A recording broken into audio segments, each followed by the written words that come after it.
তারেক রহমান দেশে ফেরার ঘোষণা দেওয়ার পর দেশে নানা ধরনের সহিংস ঘটনা পরিকল্পিতভাবে অস্থিরতা তৈরির ইঙ্গিত দিচ্ছে বলে মন্তব্য করেছেন বিএনপির স্থায়ী কমিটির সদস্য মির্জা আব্বাস। তিনি বলেছেন, কতিপয় রাজনৈতিক শক্তি পরিকল্পিতভাবে অস্থিরতা তৈরির চেষ্টা করছেন। এদিকে ইনকিলাব মঞ্চের আহ্বায়ক শরীফ ওসমান বিন হাদির মৃত্যুকে কেন্দ্র করে দেশজুড়ে সহিংসতা, ভাঙচুর ও অগ্নিসংযোগের ঘটনায় গভীর উদ্বেগ প্রকাশ করেছেন বিএনপি মহাসচিব মির্জা ফখরুল ইসলাম আলমগীর। তিনিও বলছেন, একটি চিহ্নিত মহল পরিকল্পিতভাবে দেশকে নৈরাজ্যের পথে ঠেলে দিতে চায়।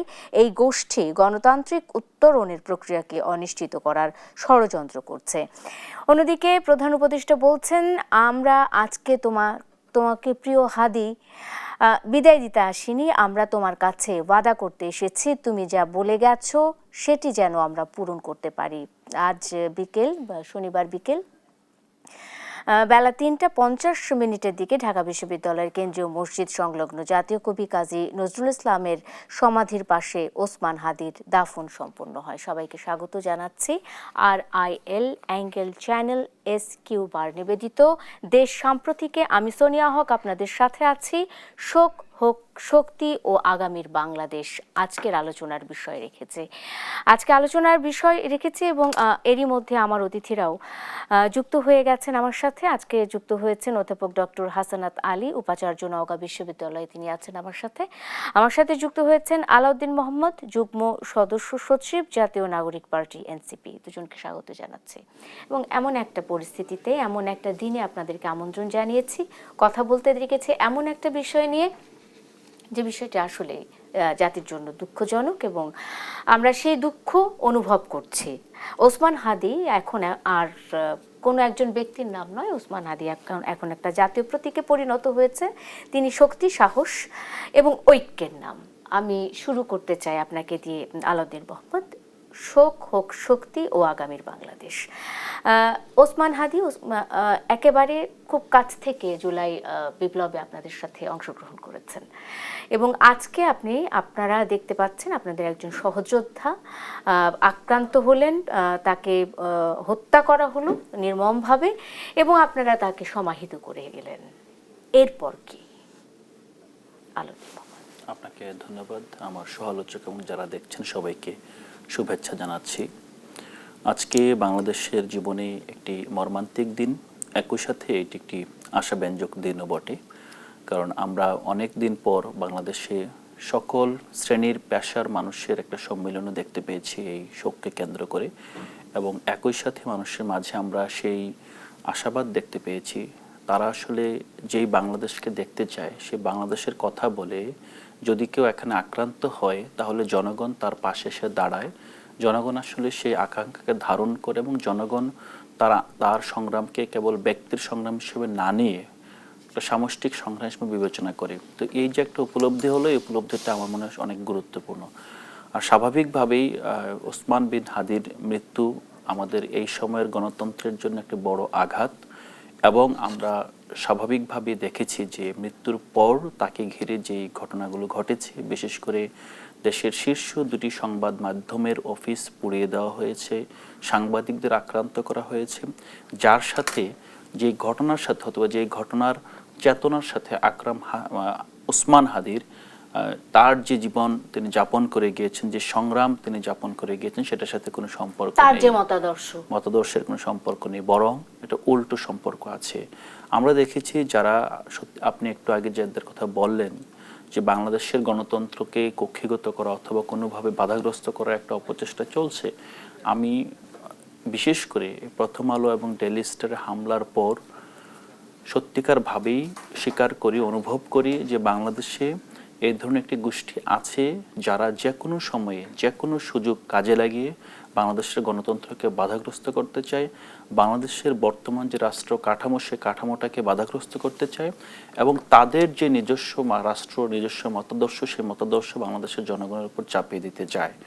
সেই প্রেক্ষাপটে ওসমান হাদির মৃত্যুর পর সবগুলো রাজনৈতিক দল এবং সাধারণ মানুষ যেভাবে সম্মেলন ঘটেছে, যেভাবে একত্রিত হয়েছে, সে একত্রিত হওয়াটা আমরা মনে করি যে এই যে বাংলাদেশ কখনোই আর নতুনভাবে আধিপত্যবাদ, বিদেশি শক্তির আপনার যে কোনো তাবেদারি পাশাপাশি বাংলাদেশের মধ্যকার যারা গণতন্ত্রকে কক্ষিগত করে চেপে ধরে সেই ধরনের মতাদর্শ, সেই ধরনের আপনার রাজনীতির এখানে অবসান ঘটেছে বলে আমি মনে করি। আমি আমি আসলে আসলে এই জায়গাটাতে একটু আপনাকে আটকে দিয়ে আমি একটু যুক্ত করতে চাই। সেটা হলো যে এই ধরনের ঘটনাগুলো যখনই ঘটে, আমরা দেখেছি জুলাই বিপ্লব পরবর্তী সময়ে বিভিন্ন সাংস্কৃতিক প্রতিষ্ঠানে আগুন ধরানো হয়েছে এবং লুটতরাজ হয়েছে, অনেক রকমের বিভিন্ন মিডিয়া হাউস পুড়িয়ে দেওয়া হয়েছে, সেখানে লুটপাট চালানো হয়েছে এবং আলটিমেটলি সেই দোষটা কোনো না কোনোভাবে ছাত্রদের উপর চাপানোরও চেষ্টা করা হয়েছে।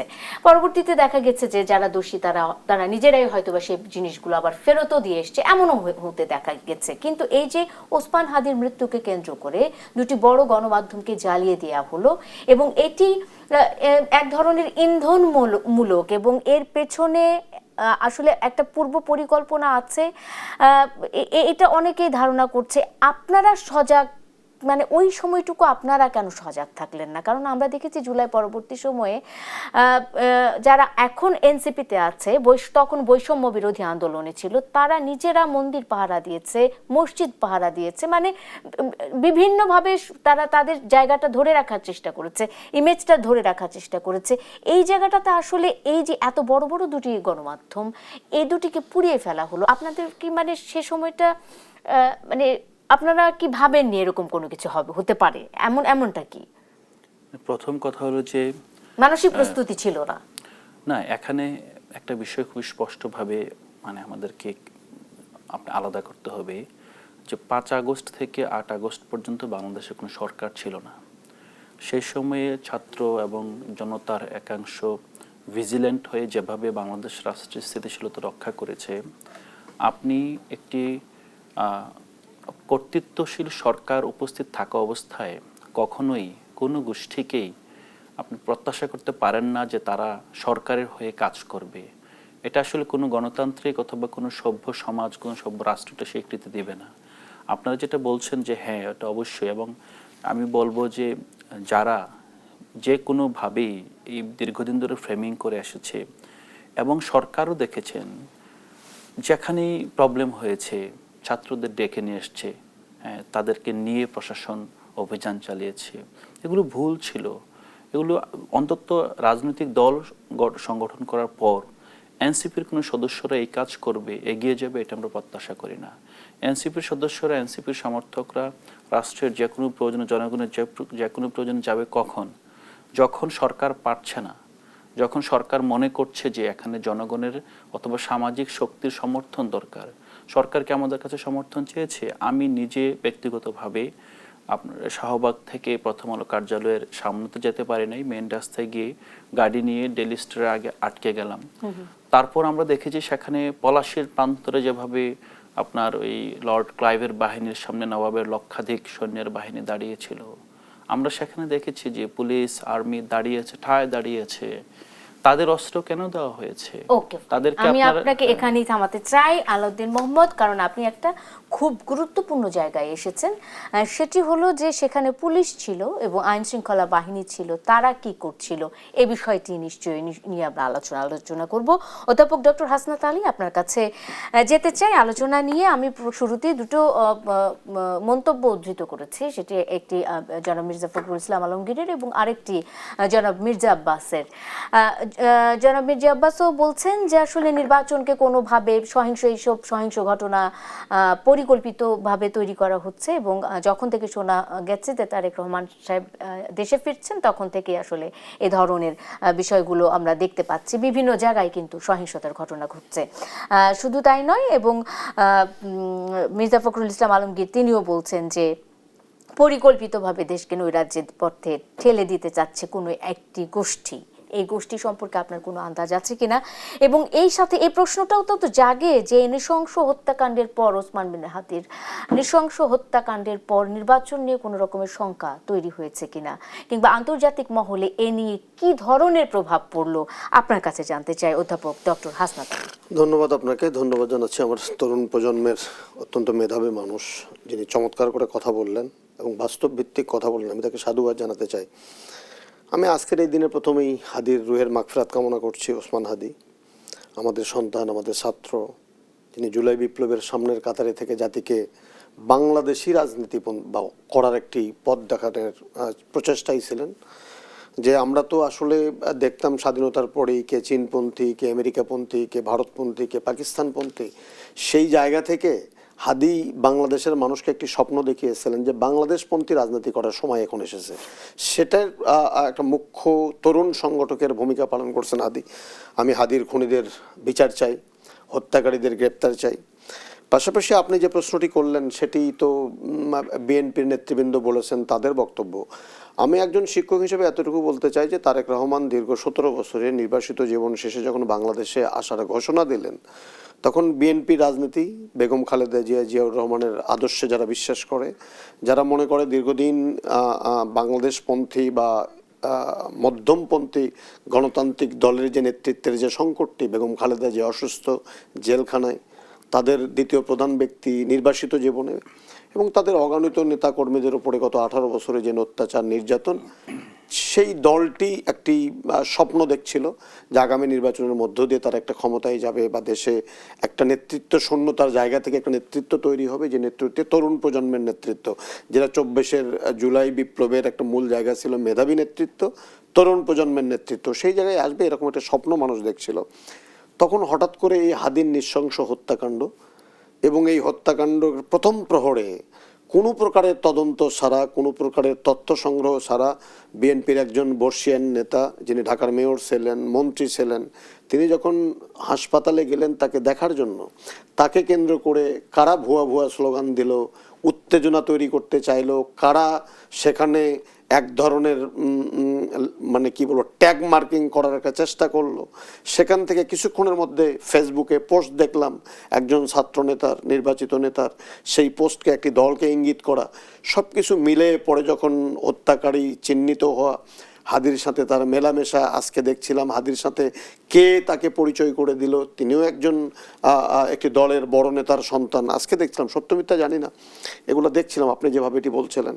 এই সামগ্রিক অবস্থা মিলিয়ে যে কথাটি আমার ছাত্রবন্ধু বললেন যে হাদির খুনিদের বিচার আমরা চাই, দেশবাসী চায়, কারণ হাদি আমাদেরকে স্বপ্ন দেখিয়েছিলেন বাংলাদেশপন্থী রাজনীতি করার। সেটি না করে কারা, প্রথম আলো, তারপরে ডেইলি স্টার, উদীচিতে তো মানে ঘোষণা দিয়ে করা হলো, একটি জাহাঙ্গীরনগর বিশ্ববিদ্যালয়ে একজন ছাত্রনেতা, সে উদীচের নাম উচ্চারণ করে বললেন যে গুড়িয়ে দিতে হবে মাটির সাথে। এই যে হুমকিদাতা, তারপরও সেখানে আমরা নিরাপত্তা নিশ্চিত করলাম না, সেটাকে রক্ষা করলাম না, কি অর্জন করতে চাইলাম আমরা? এর মধ্য দিয়ে কি হাতির হত্যাকারীরা গ্রেপ্তার হবে? এর মধ্য দিয়ে হাদির দেখানো পথ, যেরকম ছাত্র বন্ধুটি বললেন যে পুরাপুরি, আমি হাদির একটি বক্তব্য শুনছিলাম, সে বলছিল যে প্রথম আলোর মতো প্রয়োজনে আরো 10টি প্রথম আলো আপনারা তৈরি করেন, কিন্তু তার প্রতি তার সামনে যাওয়া, মিছিল করা, বসে যাওয়া, এগুলো খুব বুদ্ধিদীপ্ত কাজ নয়। আমি সাধুবাদ জানাতে চাই আজকে হাদি যদি জীবিত থাকতেন, এই পত্রিকা হাউসগুলোর বিরুদ্ধে যে হামলাগুলো হলো সেগুলো বোধহয় উনিও সাপোর্ট করতেন না। দেখেন, আরেকটি কথা আমরা বলতে চাই, বাংলাদেশের রাজনীতির যে প্রেক্ষাপট, আমি একটু পেছনে ফিরে যেতে চাই। এই ফ্যাসিজমের সময়ে যখন আমাদের শাপলা চত্বরে যে নৃশংস হত্যাকাণ্ড, ভয়াবহ হত্যাকাণ্ড, সেই হত্যাকাণ্ডকে কেন্দ্র করে কয়েকটি মিডিয়া হাউস বন্ধ হয়ে গেছে, আমাদের সংগ্রাম বন্ধ হয়ে গেছে, তার সম্পাদককে তছনছ করা হয়েছে, সেগুলোও সমর্থনযোগ্য নয়। আজকে প্রতিবাদ করছি, সেদিন যদি আমরা এগুলো প্রতিবাদ করতে পারতাম। চ্যানেল 1 বন্ধ হয়ে গেছে, অজস্র সাংবাদিক বেকার হয়ে গেছে, তারপর আমাদের দিগন্ত টেলিভিশন বন্ধ হয়ে গেছে, ইসলামিক টেলিভিশন বন্ধ হয়ে গেছে। সেইগুলো যদি আমরা সম্মিলিতভাবে যদি রোধ করতে পারতাম, প্রতিবাদ করতে পারতাম, দলীয় সংকীর্ণতার ঊর্ধ্বে, যে আজকে হয়তো এই হাজির মৃত্যুকে কেন্দ্র করে বা হত্যাকাণ্ডকে কেন্দ্র করে, নৃশংস হত্যাকাণ্ডকে পুঁজি করে একটি চক্র, যারা, এটা পরিকল্পনা ছাড়া তো হয়নি। এটি না হলে কি করে অ্যাট এ টাইমে পত্রিকাগুলা হামলা হলো, পুড়ে দেওয়া হলো, সাংবাদিকের অবরুদ্ধ হলো। এবং সবচেয়ে বড় কথা, আজকে এখানে বলতে দ্বিধা নেই, যে নুরুল কবির যখন 1/11-এর পরে মানুষ কথা বলার সাহস করেনি, তখন যে কয়জন মানুষ বুক চিতিয়ে গণতন্ত্রের পক্ষে কথা বলেছেন, বাক স্বাধীনতার পক্ষে কথা বলেছেন, ফ্যাসিজমের বিরুদ্ধে কথা বলেছেন, সেই নুরুল কবির সেই দৃশ্য দেখতে পারেননি। তিনি সম্পাদক পরিষদের সভাপতি, তিনি ছুটে গেছেন তার সহকর্মীদেরকে রক্ষা করার জন্য। যেভাবে হামলা করা হয়েছে এবং তাকে লাঞ্ছিত করা এবং হয়েছে, ফুটেজ আছে এখন পর্যন্ত, তাকে লাঞ্ছিত করা সেই হয়েছে। লাঞ্ছনাকারীকে গ্রেফতার করা হয়নি নুরুল কেন? কবির আসলে সাংবাদিকদের অগ্রজ এবং আমরা অনেকেই সাংবাদিকতার ক্ষেত্রে তাকে আমাদের গুরু হিসেবেই দেখি। তার এই লাঞ্ছনার আসলে প্রতিবাদ জানানোর কোনো ভাষা আমার নাই, আমি তারপরে প্রতিবাদ জানাই। যারা করেছে তা অবশ্যই তাদেরকে বিচারের আওতায় আনা উচিত। একটা বিরতির সময় হয়েছে, আমি বিরতির পরে এসে আইন শৃঙ্খলা পরিস্থিতি নিয়ে কথা বলছিলাম। আমরা নিশ্চয়ই সেই বিষয়টিতে ফিরে আসবো। দর্শক, একটা বিরতি নিয়ে ফিরছি। RIL অ্যাঙ্গেল চ্যানেল SQ বার নিবেদিত দেশ সাম্প্রতিকে সঙ্গে থাকুন। বিরতির পর স্বাগত আরেকবার। আপনারা দেখছেন RIL অ্যাঙ্গেল চ্যানেল স্কয়ার বার নিবেদিত দেশ সাম্প্রতিক। আমি সোনিয়া হক আপনাদের সাথে আছি। শোক হোক শক্তি ও আগামীর বাংলাদেশ বিষয় নিয়ে কথা বলছিলাম। বিরতিতে যাবার আগে আইন শৃঙ্খলা পরিস্থিতি নিয়ে কথা বলছিলাম। কিছুটা আলোচনা হয়েছিল আলাউদ্দিন মোহাম্মদ আপনার সাথে। সেটি হলো যে আপনারা যখন প্রথম আলো জ্বলছে, ডেইলি স্টার জ্বলছে, তখন আমরাও দেখেছি সোশ্যাল মিডিয়াগুলোতে এনসিপির অনেককেই দেখেছি যে তারা গিয়ে যারা ভেতরে আছেন তাদেরকে উদ্ধারের চেষ্টা করছেন এবং ভিড় কমানোর চেষ্টা করছেন। সেখানে পুলিশ দাঁড়িয়েছিল, আপনি বলছেন যে আইন শৃঙ্খলা বাহিনীর অনেকে দাঁড়িয়েছিল, কিন্তু তারা নির্বিকার ছিল। এটি আসলে কেন? এটিকে আপনি কোন অ্যাঙ্গেল থেকে বিশ্লেষণ করবেন? আমি একটু জানতে চাই। আসলে শুরুতে আমি এটুকুনি জানতে চাই, বিশ্লেষণটা আপনি কিভাবে করছেন? প্রথমত আমি এটাকে কোনো ক্যাপাসিটির সীমাবদ্ধতা হিসেবে ব্যাখ্যা করতে চাই না। এটা আমি এখানে আপনার ইচ্ছাশক্তির সীমাবদ্ধতা হিসেবে দেখতে চাই। যে আইন শৃঙ্খলা বাহিনীর ভিতরে সেই ইচ্ছাশক্তি ছিল না যে তারা আসলে এ ধরনের হামলা ঠেকাবে। যদি তারা চাইতো, যমুনা থেকে আপনার 1 বর্গ কিলোমিটারের মধ্যে অবস্থান হলে দুইটা আপনার প্রতিষ্ঠানের, আপনি যদি বলেন যে ছায়ানট, তারপর ইন্দিরা গান্ধী কালচারাল সেন্টার, উদীচী, তারা হলো মানে মোর অর লেস 10 স্কোয়ার কিলোমিটারের মধ্যে। সো ঢাকার এই প্রাণকেন্দ্রে, ক্ষমতার একেবারে ভর কেন্দ্রে যদি আপনি নিরাপত্তা বিধান না করতে পারেন, তাহলে আমরা কিভাবে নওগাঁ, রাজশাহী, সিরাজগঞ্জ কিংবা আপনার কোনো প্রত্যন্ত অঞ্চলে নিরাপত্তা বিধানের কথা আমরা ভাবতে পারি? তো সেক্ষেত্রে মানে খুবই স্পষ্ট যে এখানে ইভেন যদি আপনি তারপরে ঘটনাগুলো দেখেন, আপনার হয়তোবা একটা গ্রুপ যারাই হোক না কেন, প্রথম ধাক্কায় আইন শৃঙ্খলা বাহিনীকে অতিক্রম করে হয়তোবা ভাঙচুর করতে পারলো, আগুন লাগাতে পারলো। তার পরের দিন কি করেছেন আপনি এটা সারা রাত ভর কেন চলবে? এটা সকালের পর কেন চলবে? পরের দিন কেন চলবে? মানে আপনাকে অ্যালাউ করেছেন এবং পরের দিন তো অনেকগুলো প্রতিষ্ঠানে হামলা হলো আবার নতুন করে, তো সেগুলো আপনি কেন অ্যালাউ করছেন? তো আমি যে বিষয়টাকে ইঙ্গিত দিয়েছিলাম প্রথমত, যে এই গণঅভ্যুত্থানের পর সবচেয়ে বড় আপনার জুলুম হয়েছে এই ছাত্রদের উপরে। জুলুমটা কিভাবে? ছাত্রদেরকে আমরা বিভিন্নভাবে, প্রথমত আপনার প্রশাসন থেকে তাদেরকে নষ্ট করার সর্বোচ্চ চেষ্টা করা হয়েছে, যে কোনো জায়গায় মামলা নিবে না, ঠিক আছে ছাত্র নেতাকে ধরে নিয়ে আসে মামলা নিব। তো এটা তো আসলে তার কাজ ছিল না। তার কাজ ছিল সমাজকে নতুনভাবে রিবিল্ড করা, কিন্তু তাকে ব্যবহার করা হয়েছে প্রশাসন আগে যেভাবে, ইভেন যদি বলেন চাঁদাবাজির ক্ষেত্রে, যখন চিহ্নিত চাঁদাবাজারে উঠে গিয়েছে, ঠিক আছে এখানকার সমন্বয়কে তাকে নিয়ে প্রশাসন সেখানে একটা সেটেলমেন্ট করে ফেলেছে। তো এই যে একটা জায়গা হয়েছে। দ্বিতীয়ত হল যে মিডিয়া থেকে, সিভিল সোসাইটি থেকে, যারা আমরা সমাজের সুপার স্ট্রাকচারে বসবাস করি, তারা দেখেছি সবকিছু হয়েছে যে ছাত্রদের দোষ। কেন ছাত্রদের দোষ? কারণ ছাত্রদের নেতৃত্বে গণঅভ্যুত্থান হয়েছে, তো সব দায়ভার ছাত্রদের নিতে হবে। আরেকটু যোগ করি। ছাত্রদের উদ্যোগেই গণঅভ্যুত্থান হয়েছে, জুলাই বিপ্লব হয়েছে এবং স্বৈরাচার ফ্যাসিস্ট সরকারকে দেশ ত্যাগে বাধ্য করতে আমরা সক্ষম হয়েছি। এবং সেখানে যে উপদেষ্টা মণ্ডলী ছিল, সেখানে আপনারা দুজন তরুণ উপদেষ্টা ছাত্রদের পক্ষ থেকে ছিল এবং গত প্রায় দেড় বছর হবে এতটা সময় প্রায় নানা রকমের সংস্কার আপনারা উপদেষ্টা মণ্ডলীর লোকেরা করতে থাকলো, উপদেষ্টারা করতে থাকলো। শেষ পর্যন্ত আইন শৃঙ্খলা পরিস্থিতির সংস্কার কোথায় হলো? যদি এখন সেই মনোভাব আমরা ধারণ করি না, এখানে এটা তারা কি করলেন এতদিন পর্যন্ত? মানে সরকারের যখন আমরা দুর্বলতা দেখি, ব্যর্থতা দেখি, দায়ভার দেখি, এটা আলাদা করে আইন শৃঙ্খলা বাহিনীর আপনার দায়ভার অথবা ব্যর্থতা হিসেবে বলা যাবে। আপনি যদি দেখেন, এমন কোনো প্রতিষ্ঠান নাই, সচিবালয়ের কোনো মন্ত্রণালয়কে আজকে বলতে পারবেন যে এই মন্ত্রণালয় দুর্নীতি রোধে একটা শীর্ষ পর্যায়ে চলে গিয়েছে, গত 1.5 বছরে একটা বেস্ট প্র্যাকটিস করেছে। আপনি বলেন যে শিক্ষা ভবন, বাংলাদেশের দুর্নীতির সবচেয়ে আপনার টিআইবি রিপোর্টে শিক্ষা ভবন এবং স্বাস্থ্য অধিদপ্তর, এই দুটো হলো সবচেয়ে বেশি দুর্নীতিগ্রস্ত প্রতিষ্ঠান। আপনি যদি মানে কোনো র্যাঙ্কিং থাকে যে ইন্টেন্সিটি ছিল কমাতে পেরেছে কেউ, কোনো উপদেষ্টা বলতে পারবে অথবা কোনো প্রতিষ্ঠানের প্রধান বলতে পারবে যে আমার প্রতিষ্ঠানকে আমি, ইভেন আপনি যদি পাবলিক বিশ্ববিদ্যালয়গুলো যারা ভিসি মহোদয় আমার সামনে একজন বসে আছেন, এরকম আরো অনেকগুলো বিশ্ববিদ্যালয় আছে যেগুলো আপনার স্বতন্ত্র, আপনার স্বাধীন বিশ্ববিদ্যালয়, নিজেদের আইনে চলেন, তাদের আপনার সেই বাহির থেকে কোনো ওইভাবে বাধা দেওয়া হয় না, তারা তাদের মতো চালাতে পারেন। একজন এক্সাম্পল দেখ যে এই প্রতিষ্ঠানটা আমরা বেস্ট প্র্যাকটিস জায়গায় নিয়ে আসতে পেরেছে, যে এইটা এখন একটা রোল মডেল ধরে, পাইলটের মতো ধরে আপনার বাকিগুলো চলতে পারবে। তাহলে আমরা যে না বাধা কোথায় মানে কি এইরকম তো আসলে হয় নাই। আমরা যেটা দেখেছি যে এটা হলো যে যেই আকাঙ্ক্ষায় গণঅভ্যুত্থান হয়েছিল, ছাত্র রাস্তায় নেমেছিল, ইভেন আপনার মতো আরো অনেক মানুষ যারা যার যার প্রফেশনাল জায়গা থেকে উঠে গিয়ে আপনার রাস্তায় চলে গিয়েছিল, গুলির মুখে চলে গিয়েছিল, তারা তো এই বাংলাদেশ চায় না যে আপনার শুধুমাত্র মানুষগুলো পরিবর্তন হবে। আগে যে আপনার সেম কাজটাই করতো, এখন নতুন একজন আসবে, ব্যাপারটা তো এরকম ছিল না। আপনি চোরের জায়গায় তো চোর আনবেন না, আপনি চোরের জায়গায় সাধু আনবেন, তাহলে পরিবর্তন হবে। না, চোরের জায়গায় চোর আসলে আপনার কি হবে, যে চোরের শ্রেণীর পরিবর্তন হবে। এখন আমাদের যেটা হয়েছে দুঃখজনকভাবে বেশিরভাগ জায়গায় দুর্নীতিগ্রস্তের শ্রেণীর পরিবর্তন হয়েছে, চৌর্যবৃত্তির শ্রেণীর পরিবর্তন হয়েছে। এটা তো আকাঙ্ক্ষিত ছিল না এবং স্বাভাবিকভাবে আপনি শুধু দুজন উপদেষ্টার কথাই বললেই হবে না, ইভেন যদি রাজনৈতিক দলের কথা বলেন, ধরেন এটা ছোট রাজনৈতিক দল, নতুন রাজনৈতিক দল, পুরো রাজনৈতিক আপনার যে সংস্কৃতির পরিবর্তন কিভাবে তার একটা দলের পক্ষে সম্ভব? সে যেটা পারে সে যেটা পারে যে সেটা যে সে নিবৃত্ত রাখতে পারে নিজেকে। এই জন্য আমাদের দেখা যায় গ্রোথ অনেক কম। এই গ্রোথ কম হওয়ার অনেক একটা বড় কারণ হলো যে আমরা আসলে যে তথাকথিত যে আপনার ট্র্যাডিশনাল মানদণ্ড আছে সেদিকে আগাতে পারছি না। মানে এই যে ওসমান হাদির মৃত্যুর পরও আপনারা আপনাদেরকে নিবৃত্ত রাখবেন, প্রতিরোধ কিংবা আপনাদের যে প্রতিবাদের যে ভাষাটা সেটা আমরা আর দেখতে পাবো না। আপনারা অন্যায় করছেন না, আপনারা অন্যায় থেকে নিজেকে নিবৃত্ত রাখছেন, এমনটাই না? ব্যাপারটা ঠিক এমন না। আসলে দেখেন এখন বাংলাদেশ যে অবস্থায় আছে, একটা আপনার দুর্নীতিমুক্ত কিংবা আপনি যেটা বলছেন অপেক্ষাকৃত রুল অফ ল এর শাসন দেখাটা যে কোনো নাগরিকের আকাঙ্ক্ষিত বিষয়। কিন্তু বাংলাদেশে এখন আপনার প্রথমত আওয়ামী লীগের বিরুদ্ধে একটা গণঅভ্যুত্থান হয়েছে, দল হিসেবে যদি বলেন আওয়ামী লীগ এবং তার লেসপেন্সার প্রশাসন সবগুলোর বিরুদ্ধে। দ্বিতীয়ত যারা গণঅভ্যুত্থানকারী শক্তি ছিল তাদের ভিতরে যে অনৈক্য, এখন আপনি অনৈক্য বলতে আমরা সাধারণত খুব মানে সুপারফিশিয়ালি যে অনৈক্যের কথা বলছি সেটা না। আপনি দেখেন গণঅভ্যুত্থানে এমন একটা শ্রেণী ছিল যারা গণতান্ত্রিক রাজনীতিতে বিশ্বাসী না।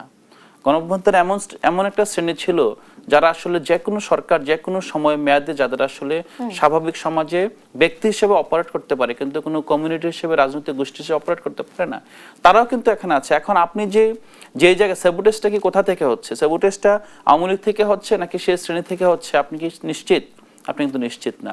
তো এই একটা জায়গায় কিন্তু আমরা খুব একটা কমপ্লেক্স সিচুয়েশনে চলে আসছে। এজন্য আমি একটু এটা সামারাইজ করি যে এই কমপ্লেক্স সিচুয়েশনে একজন আরেকটা গোষ্ঠীকে বলবে চাঁদাবাজ, আর আরেকটা গোষ্ঠীকে বলবে তুমি ধর্মীয় মৌলবাদী। যদি আবার সেই বাইনারিতে গিয়ে আমরা আবার কাজিয়া শুরু করি তাহলে তো আমরা আসলে মিনিমাম যে স্টেটহুডের দিকে আমাদের যেতে হবে সেটা যেতে পারবো না। একটা ব্রেক নিতে হবে, একটা ব্রেক নিয়ে ফিরে এসে অবশ্যই আমরা জানবো জনাব ডক্টর হাসানাত আলী, নিশ্চয়ই বিরতির পরে এসে আমি আপনার মন্তব্য এই বিষয়টাতে জানবো। একটা বিরতি নিচ্ছি। RIL অ্যাঙ্গেল চ্যানেল স্কয়ার নিবেদিত দেশ সাম্প্রতিকে সঙ্গে থাকুন, ফিরছে। স্বাগত আরেকবার সবাইকে। দেখছেন RIL অ্যাঙ্গেল চ্যানেল স্কয়ার নিবেদিত দেশ সাম্প্রতিক। আমি সোনিয়া হক আপনাদের সাথে আছি। শোক হোক শক্তি ও আগামীর বাংলাদেশ। চলে যেতে চাই অধ্যাপক ডক্টর হাসানাত আলী, আপনার কাছে প্রশ্ন ছিল যে এ সকল অস্থিরতা আসলে পরিকল্পিতভাবে তৈরি করা হচ্ছে, এমনটা বিএনপির পক্ষ থেকে অভিযোগ করা হয়েছে নির্বাচন বানচালের উদ্দেশ্যে। এবং আরেকটি ছোট্ট যদি তথ্য বলি সেটি হলো যে চলতি বছরের প্রথম 9 মাসে রাজধানীতে 352টি খুনের ঘটনা ঘটেছে। শুধু রাজধানীতেই নয়, ঢাকা বিভাগেও গড় হিসাব করলে গত বছরের তুলনায় এবছর বেশি খুন হয়েছে। এই খুনের হার বৃদ্ধির কারণ হিসেবে দেখা যাচ্ছে দেশে আইন প্রয়োগকারী সংস্থার যথাযথ কার্যকর পদক্ষেপের অভাব। আইন শৃঙ্খলা নিয়েও একটি প্রশ্ন আপনার কাছে রইল জনাব হাসনাত আলী। দেখেন যে কথাটি বলছিলেন যে তারেক রহমান আসার পরপর যে রাজনৈতিক যে অস্থিরতা, উত্তেজনা, ভাঙচুর, অগ্নিসংযোগ হঠাৎ করে বৃদ্ধি পেল কেন? বিএনপিকে বলছে সেটা আমার কথা না, আমার নিজের জিজ্ঞাসা যে হাদিকে হত্যাকারীরা পরিকল্পিতভাবে গুলি করলো, দেশ থেকে পালিয়ে গেল, এখন পর্যন্ত আইন শৃঙ্খলা বাহিনী সঠিকভাবে আমাদেরকে জানায়নি যে আদৌ কি হাদির হত্যাকারী পালিয়ে গেছে নাকি এখনো তারা দেশে আছে। যেমন আজকে একজন ফ্রান্সে বসবাস করেন আমাদের একজন সোশ্যাল অ্যাক্টিভিস্ট, তিনি বলেছেন এখনো দেশে আছে। আর একজন অ্যাক্টিভিস্ট তিনি বলেছেন হাদি পালিয়ে গেছেন। সত্য কোনটা আমরা কার কাছ থেকে জানবো? দেশের আইন শৃঙ্খলা বাহিনীর কাছ থেকে। তো সেগুলো আমরা জানতে পারি না। এবং সবচেয়ে বড় কথা উনি যেটা বললেন, আলাউদ্দিন যেটা বললেন, যে সেই দিন প্রথম আলো এবং ডেইলি স্টার অফিসের সামনে অনেক আইন শৃঙ্খলা বাহিনী দাঁড়িয়েছিলেন। তাদের কাজ কি ছিল? দাঁড়িয়ে দাঁড়িয়ে দেখা। তারপরে ছায়ানট কি অপরাধ করেছিল, তারপরে হাদির হত্যাকারীর বিচার চান, আন্দোলন করেন, খুনিদের গ্রেপ্তার চান, কোনো অসুবিধা নেই। আপনি প্রথম আলো অফিস থেকে কম্পিউটারটা নিয়ে বাড়ি যাচ্ছেন কেন? আইন শৃঙ্খলা বাহিনী আটকালো না কেন? বিস্কিট নিয়ে যাচ্ছেন, আপনি জিনিসপত্র নিয়ে যাচ্ছেন কেন? আপনি তো এই কম্পিউটার নিয়ে যাওয়া, এই জিনিসপাতি ছিনতাই করে নিয়ে যাওয়া, লুটপাট করে নিয়ে যাওয়া মধ্যে তো আর যাই হোক হাদির আত্মা তো শান্তি পাওয়ার কথা নয়। আপনি তো আইনের প্রতি শ্রদ্ধাশীল থাকবেন, হত্যাকারীর বিচার আপনি চাবেন কিভাবে? দেশের প্রচলিত বিচার ব্যবস্থার মধ্য দিয়ে। আমরা এই ঘটনাকে কেন্দ্র করে আমরা কি দেখলাম? সারা দেশে, রাজশাহী বলেন, সেই দিনাজপুরে একজন সাবেক মন্ত্রীর বাড়িতে আগুন, ময়মনসিংহে একজন মানুষকে একেবারে গাছের সাথে বেঁধে রেখে আগুন দিয়ে হত্যা। এই যে ঘটনাগুলো ঘটলো এবং ঢাকাতে রীতিমতো একবার আতঙ্কের একটা নগরীতে পরিণত হলো। আজকেও দেখলাম যে হাদি সারা বাংলাদেশের সকল শ্রেণী পেশার মানুষকে এক জায়গায় করলো, সেই সংসদ ভবনে। আজকেও দেখলাম সেই শান্তিপূর্ণ সহ অবস্থানের পরে কিছু মানুষ, অতি উৎসাহী গোষ্ঠী, তারা কারা? তারা সেখানে ব্যারিকেড ভেঙে সংসদ ভবনে ঢোকার চেষ্টা করলো কেন? আজকে তো স্বরাষ্ট্র উপদেষ্টা কিন্তু বলছেন যে নির্বাচনের নিরাপত্তা নিয়ে কোনো শঙ্কা নেই। দেখেন, উনি অনেক কথাই বলছেন, কিন্তু আসলে এটা বিশ্বাস করতে পারলে ভালো হতো, বা বিশ্বাস না করা স্যার আমাদের কোনো পথও নাই। তবে কথার সাথে কাজের মিলটা জনগণ দেখতে চায়। আমরা কিন্তু এখন পর্যন্ত কথার সাথে কাজের খুব বেশি মিল দেখেছি এমনটি হয়নি। এখন পর্যন্ত এই যে আইন শৃঙ্খলা বাহিনী দাঁড়িয়ে থাকলো, কেন তারা বাধা দিল না, বা কেন এই যে লুটপাটে তারা অগ্রগামী হলো না? মাত্র কয় হাত দূরে ফায়ার সার্ভিস কেন আসলো না, আগুন নিবানোর চেষ্টা করলো না? আমি এই সুযোগে ধন্যবাদ জানাতে চাই এনসিপির কেন্দ্রীয় নেতৃবৃন্দ, বিশেষ করে কনভেনার সহ, যে তারা অন্তত রাতের অন্ধকারে ডেইলি স্টারে আটকা পড়া সাংবাদিকদেরকে উদ্ধার করার জন্য, বিশেষ করে আমি যে বিশ্ববিদ্যালয়ের ভাইস চ্যান্সেলর, সেখানে নওগাঁর একজন নেত্রী এনসিপির যুগ্ম আহ্বায়ক মনিরা শারমিন, তিনিও ছিলেন ওই দলে। আমি ধন্যবাদ জানাতে চাই যে তারা অন্তত এই কাজটি তারা করেছেন। পাশাপাশি এটিও মাথায় রাখতে হবে যে যেন এনসিপি, বিএনপি, জামাত কারো আচরণে এই সমস্ত উগ্রবাদরা উৎসাহিত না হয়, সেই বিষয়টা মাথায় রাখতে হবে। রাজনৈতিক দলগুলোর মধ্যে ঐক্য ধরে রাখার কথা বলা হচ্ছে। ঐক্য ধরে রাখার চেয়ে সবচেয়ে বড় কথা হলো তাদের কর্মকাণ্ডে, তাদের কথায়, তাদের আচরণে যারা উগ্রবাদী এই দেশে আছে, যারা উগ্রপন্থা ধারণ করে, তারা যেন উৎসাহিত বোধ না করে এই সমস্ত আইন বিরুদ্ধ কাজে নিজেদেরকে অন্তর্ভুক্ত করার ক্ষেত্রে। আমি শুধু এতটুকু বলি যে তারেক রহমান দেশে আসলে অন্তত রাজনীতির একটা পরিবর্তন হতে বাধ্য। কারণ 18টি বৎসর বিএনপির, দেশের সংখ্যাগরিষ্ঠ মানুষ যে দলটিকে সমর্থন করে, তাদের নেতাকে দেখেননি, তাদের নেতার কথা শুনে তারা এই 2007 থেকে 8 থেকে শুরু করে এই 24-25-এর শেষ পর্যায়ে এসে অধীর আগ্রহে বসে আছে। এবং এই ঘটনার মধ্য দিয়ে যারা এই উগ্রবাদিতা শো করেছে বা এই ভ্যান্ডালিজমে যারা জড়িত হয়েছে, মানুষ কিন্তু তাদেরকে দেখে ফেলেছে, তাদের চেহারা কিন্তু দেখে ফেলেছে। অতএব মানুষ আগামী নির্বাচনে সিদ্ধান্ত গ্রহণ করতে বোধহয় 10 বার ভাববে যে রাষ্ট্রীয় ক্ষমতা কাদের হাতে দেওয়া উচিত। ক্ষমতার আসার আগেই যারা এই সমস্ত উগ্রপন্থায় জড়িত বা এই সমস্ত উগ্র কর্মকাণ্ডের সাথে জড়িত, হাদির খুনের বিচার কিন্তু হতে হবে, তার হত্যাকারীকে গ্রেপ্তার করতে হবে, কোনো সমস্যা নাই। এবং যে পার্শ্ববর্তী দেশ আমাদের বন্ধু সেজে আমাদের মধ্যে খবরদারি করে, সেই খবরদারি বন্ধ করার জন্য রাষ্ট্রীয়ভাবে নিয়মতান্ত্রিকভাবে প্রতিবাদ অব্যাহত থাকবে। কিন্তু সেই প্রতিবাদের নাম করে যারা আমার দেশে অরাজকতা তৈরি করতে চায়, এবং এই অরাজকতা সৃষ্টির মধ্য দিয়ে আমরা যদি কেউ বলি যে এই নির্বাচনী প্রক্রিয়াকে ব্যাহত করার জন্য, বাধাগ্রস্ত করার জন্য এই সমস্ত কর্মকাণ্ডগুলো পরিচালিত হয়েছে, হাদির এই হত্যাকাণ্ডকে পুঁজি করে, তাহলে কি খুব অত্যুক্তি বলা হবে? অত্যুক্তি হওয়ার তো কথা নয়। অবশ্যই নয়। অসংখ্য ধন্যবাদ অধ্যাপক ডক্টর হাসনাত আলী। শেষ বার্তা একেবারে 20 সেকেন্ডের মধ্যে। আমরা বিশ্বাস করি যে তারেক রহমান দেশে আসলে আশা করি বিএনপির মতো একটি বড় দল নেতৃত্বহীনতার অভাব থেকে মুক্ত হবে, তাদের আত্মবিশ্বাস ফিরে পাবে, যেটা বাংলাদেশের গণতান্ত্রিক যে সংস্কৃতি সেটার জন্য শুভকর হবে এবং আমরা সেটাকে স্বাগত জানাচ্ছি। এবং প্রত্যেকটা রাজনৈতিক দল একটা ঐক্য ধরে রাখার একটা পথ পাবে। অসংখ্য ধন্যবাদ আপনাদের দুজনকে, অধ্যাপক ডক্টর হাসানাত আলী এবং আলাউদ্দিন মোহাম্মদ, আপনাদের দুজনকে ধন্যবাদ জানিয়ে শেষ করতে চাই আজকের মতো দেশ সাম্প্রতিক। ধন্যবাদ সবাইকে সাথে থাকার জন্য।